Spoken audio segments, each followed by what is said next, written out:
Rien chez Matthieu ne se passe comme chez Marc, Luc ou Jean. Matthieu, lui, scénarise à l'excès. Il en fait des tonnes. Peut-être pensait-il déjà à une version cinématographique. Il en fait tellement, Matthieu, qu'il met en scène un tremblement de terre. Rien que ça. Pas de tremblement de terre, bien sûr, au matin de Pâques chez Marc, Luc ou Jean. Mais pour Matthieu, la terre elle-même tremble, un séismos, nous dit-il. Alors je ne sais pas vous, mais moi, je n'ai pas senti de tremblement de terre ce matin, juste le chant des oiseaux qui s'en donnait à cœur joie dans un Paris qui retrouve étrangement un silence de province, écrin du chant des oiseaux dans la nuit finissante. Et ils sont les premiers à m'avoir chanté que Christ est ressuscité. Mais revenons à notre séismos. Bizarre, cette précision. Le tremblement de terre dans les évangiles est le signe annonçateur de la fin des temps. Pourtant, depuis 2000 ans, force est de constater que le monde continue avec son lot de monstruosité, de souffrance et de folie. Mais aussi de beauté, de dons, de tendresse et de confiance. Alors pourquoi ce tremblement de terre chez Matthieu au matin de Pâques? Que veut-il dire? Que veut-il nous dire avec ça? Mais allons plus loin. En fait, les tremblements de terre, je crois que nous les connaissons trop bien dans nos vies. Car oui, souvent, la terre tremble. Je ne parle pas seulement des catastrophes naturelles, non. Je parle de tous ces tremblements de terre lorsque vacillent toutes nos convictions, toutes nos certitudes, tout ce en quoi nous croyons, tout ce que nous avons construit.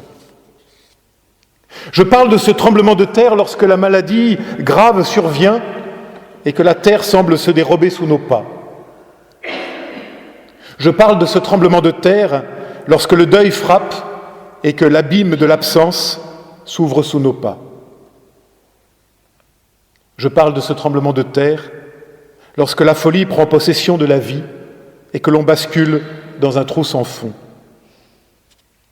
Je parle de ce tremblement de terre lorsque l'amour s'est tari dans le cœur et que le gouffre du néant et du désespoir nous appelle de sa béance. Je parle de ce tremblement de terre que représente pour nous cette pandémie qui nous a pris par surprise, comme toujours un tremblement de terre d'ailleurs, nous occidentaux de ce début du XXIe siècle, tellement imbus de nous-mêmes que nous nous pensions à l'abri de tout. Pourtant déjà, l'an passé était une semaine sainte bien étrange, avec un autre séisme, mais nous l'avions presque oublié. Souvenez-vous, Notre-Dame de Paris en flammes. Incroyable. À l'époque, j'écrivais, citant l'évangile de Luc, qui déclare « Si eux se taisent, les pierres crieront », j'écrivais que je ne pouvais m'empêcher de me demander sur quoi criaient-elles les pierres calcinées de Notre-Dame? Sur nos lâchetés, devant nos impuissances à mettre en place de vraies mesures pour que notre planète ne s'enfonce pas davantage dans le dérèglement climatique? À moins que cela ne soit face à notre indifférence devant les corps qui sombrent encore et toujours en Méditerranée? À moins que cela ne soit à cause des frontières que nous fermons devant les exilés qui frappent à nos portes? Ou tout simplement devant cette incapacité qui est la nôtre à construire un monde plus fraternel? Et je me demandais, et si seulement cela pouvait nous réveiller? Que la puissance de Pâques, dans cette terrible épreuve, nous donne la force qu'il convient pour nous relever et lever à nouveau des pierres et faire danser la lumière, mais surtout, changer nos cœurs de pierre en cœurs de chair et nous consacrer véritablement en bâtisseurs de fraternité. Mais nous avons continué notre petite vie tranquille. Et aujourd'hui survient le virus, et à nouveau, c'est un tremblement de terre, mais cette fois à l'échelle planétaire, peut-être une première dans l'histoire des hommes. Alors je m'interroge, ce tremblement de terre, de quoi sera-t-il le signe? de ce que nous en ferons, ni plus ni moins. Mais saurons-nous en faire quelque chose ? Je ne sais pas, en vérité, je ne suis pas prophète. Mais je veux penser celui-ci, le tremblement de terre du virus, à la lumière du tremblement de terre de Pâques de ce matin. Et ne nous y trompons pas, notre tremblement de terre de Pâques est d'une autre nature. Au lieu de détruire, il recrée. Au lieu d'écraser, il ouvre. Au lieu de signer la fin, il signe un commencement nouveau. Étrange tremblement de terre de Pâques qui, en fait, est un anti-tremblement de terre, qui ouvre le tombeau, non pour en faire sortir la mort, mais pour en faire jaillir une parole de vie. Car notre tremblement de terre de ce matin est précurseur d'une parole, d'une double parole, celle de l'ange et celle du Christ, et qui toujours s'exprime dans la rencontre individuelle avec les femmes d'abord, les disciples ensuite. Et le tremblement de terre pascal se fait mouvement extérieur. Elles courent, les femmes de l'Évangile, mais surtout, mouvement intérieur, celui qui nous ouvre à une autre manière d'être.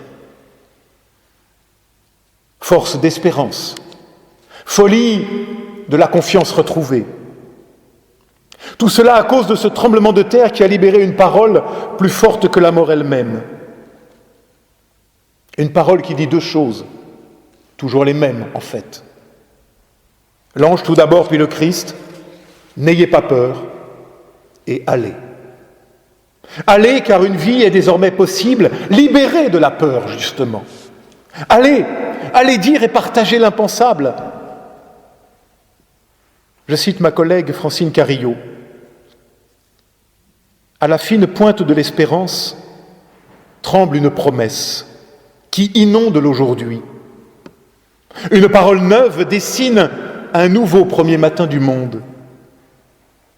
Ce qui s'annonce là fait sourire les revenus de tout, les anesthésiés du désir qui renoncent à espérer par peur de se blesser.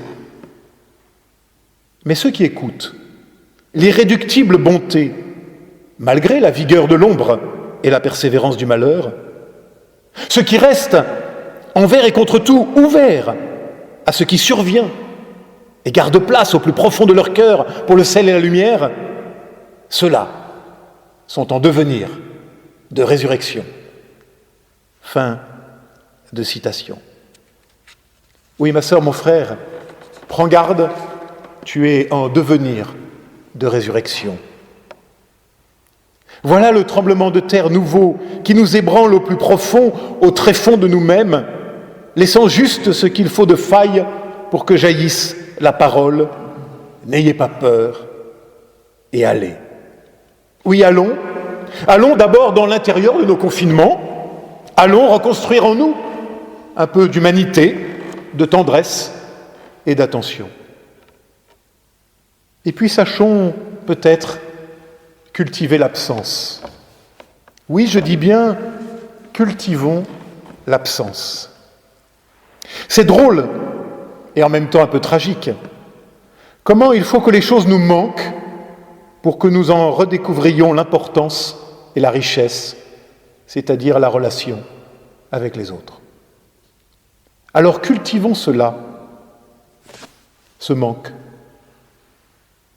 pour que demain, lorsque nous retrouverons une vie normale, nous ne balayons pas tout cela d'un revers de manche triomphant. Oui, laissons l'absence creuser en nous l'espace nécessaire afin que puissent se produire des tremblements de terre intérieurs, que tremblent nos larmes, parfois, nos impatiences, sûrement, mais surtout que tremblent nos terres desséchées afin que la parole de vie s'y infiltre et vienne tout réensemencer. Alors nous pourrons, ce matin, nous tenir debout, fût-ce seul dans notre appartement, fût-ce au pied de la tombe pour certains de l'être aimé, et pourtant nous redresser. Chancelant encore, pantelant, trébuchant, mais redressé, debout, par la seule force de cette parole issue du tombeau vide. Pourtant vivant, oui, vivant par la seule force de cette parole reçue, de cette lumière entrevue dans le bouleversement de ce tremblement de terre qu'est pour nous l'expérience de Pâques. Alors ma sœur, mon frère, n'aie pas peur, un autre t'appelle, t'attend et t'accompagne. Avec lui, tu verras, tu tiendras des paris impossibles. Comme le disait avec force le docteur Mukwege, prix Nobel de la paix, à Paris il y a quelques mois, nous ne céderons jamais face à l'adversité, s'exclamait-il, nous ne céderons jamais face à l'adversité, nous reconstruirons une autre humanité. Oui, avec la puissance de la résurrection, je crois cela possible. Alors commence en toi-même, laisse-toi ressusciter par le Christ ressuscité. Amen.